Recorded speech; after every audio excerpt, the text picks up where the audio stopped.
અમદાવાદમાં વકફ સુધારો કાયદો અને યુસીસીનો વિરોધ રખિયાલમાં ભારે સૂત્રોચ્ચાર સાથે વિરોધ કરાયો। પોલીસે વિરોધ કરનાર લોકોની અટકાયત કરી છે। તો અમદાવાદમાં વકફ સુધારો કાયદો અને યુસીસીનો વિરોધ કરવામાં આવ્યો।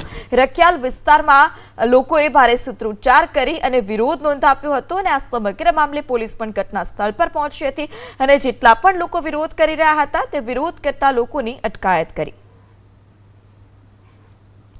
તો અમદાવાદમાં રખિયાલમાં વિરોધ જોવા મળ્યો હતો અને ભારે સૂત્રોચ્ચાર પણ કર્યા હતા અને આ સમગ્ર ઘટનાની જાણ થતાં જે પોલીસનો કાફલો હતો તે પણ ઘટના સ્થળ પર પહોંચ્યો હતો। પોલીસ અને જે વિરોધ કરી રહેલા લોકો હતા તેમના વચ્ચે રકઝક પણ થઈ હતી અને પોલીસે તમામ લોકોને અટકાયત કરી।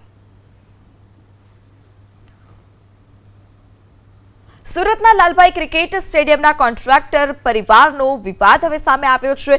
જ્યાં ચૂંટણીમાં કાકા કનૈયા કોન્ટ્રાક્ટર સામે ભત્રીજા યશા કોન્ટ્રાક્ટર મેદાને યશા કોન્ટ્રાક્ટરે કાકા કનૈયા કોન્ટ્રાક્ટર સામે ઉમેદવારી કરી। ક્રિકેટ સ્ટેડિયમ જમીનના સાચા દાતા મારા પિતા તે પ્રકારની વાત યશા કોન્ટ્રાક્ટરે કરી છે।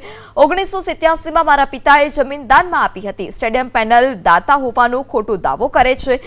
યશા અને નાની બહેન અક્ષરા કોન્ટ્રાક્ટરે પણ ઉમેદવારી કરી અને આ સંસ્થાના હિતની લડાઈ છે તે પ્રકારની વાત પણ યશા કોન્ટ્રાક્ટરે કરી હતી। અમારી પાસે તમામ દસ્તાવેજો છે।